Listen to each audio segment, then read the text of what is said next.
Depuis votre prise de fonction à la tête d'Ascensia, qu'est-ce qui vous a le plus marqué dans l'entreprise? Ça fait maintenant presque 2 ans que j'ai pris les fonctions de CEO d'Ascensia, après avoir fait 2 ans en tant qu'asset manager. C'est une période où j'ai vraiment pris le temps de travailler avec les équipes. Le but, c'était d'avoir une équipe stable et forte. Et aujourd'hui, je crois que on est là, on est une équipe jeune et très motivée et courageuse. C'était aussi relever le défi au niveau des centres et pouvoir les bonifier et ensuite aller plus loin. Nous sommes aujourd'hui prêts pour entamer un nouveau chapitre qui est aller au-delà des modèles existants et dans du développement de nouveaux centres commerciaux. Décrivez l'année financière 2025 en quelques mots. Nous pouvons dire que l'année 2025 a été une bonne année pour Ascensia. Au niveau de Bagatelle, dans un contexte avec une compétition accrue, nous avons mis en place et délivré un plan stratégique qui était axé principalement sur la bonification de nos espaces communs, emmener sur le site des nouvelles marques et aussi travailler avec des marques existantes pour rénover leurs magasins et bonifier leurs offres.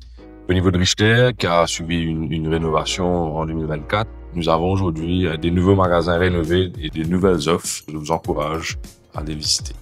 Que représentent pour vous les distinctions Great Place to Work et Best Workplace obtenues par Ascensia? Alors, depuis 2020, nous avons entamé un programme culturel et le but, c'était vraiment de booster l'engagement de nos équipes. Pendant 4 ans, nous avons été certifiés Place to Work. Et cette année, je suis très heureux de vous annoncer qu'on est Best Workplace. C'est vraiment le gage que nous sommes solides. Nous avons décidé d'introduire les Ascensia Awards, où nous pouvons récompenser les meilleurs talents et les meilleures équipes. Le but, c'est d'encourager des échanges entre les malls et best practice à travers les centres. Pouvez-vous nous en dire plus sur l'expansion d'Ascensia dans la région Ouest? Après plusieurs années sans développement majeur, nous sommes aujourd'hui prêts à se lancer vers de nouveaux développements. Bon, le FLAC sera un lieu de vie pour la communauté de l'Est. Au-delà d'un centre commercial, nous avons aussi une gym, une clinique et des espaces de jeu, des espaces de vie.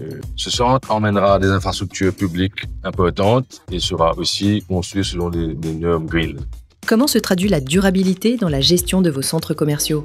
Nous sommes heureux d'avoir livré cette année plus de 3,7 MW de fermes solaires sur 3 centres commerciaux.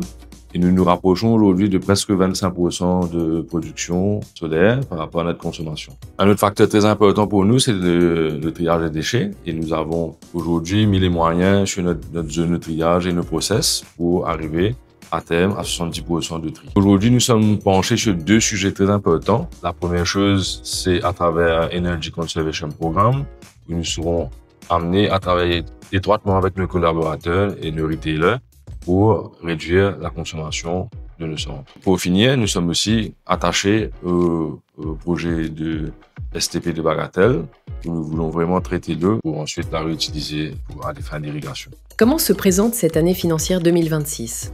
Alors, nous restons prudents dans un environnement de croissance tempéré, mais nous sommes aussi confiants d'être bien positionnés et agiles pour attaquer les mois et années à venir ensemble. Quel message souhaitez-vous adresser à vos équipes et partenaires? Merci aux équipes qui étaient là au quotidien et grâce à qui cela a été possible.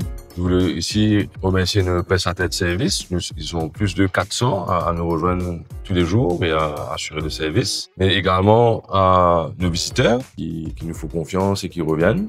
Et aussi, je voudrais remercier nos partenaires, nos retailers qui nous font rêver, qui sont là au quotidien pour constamment innover et amener du passage dans les malls. Merci aussi également au conseil d'administration pour le support pendant cette année. Un dernier mot pour la fin? Let's shape singular places together.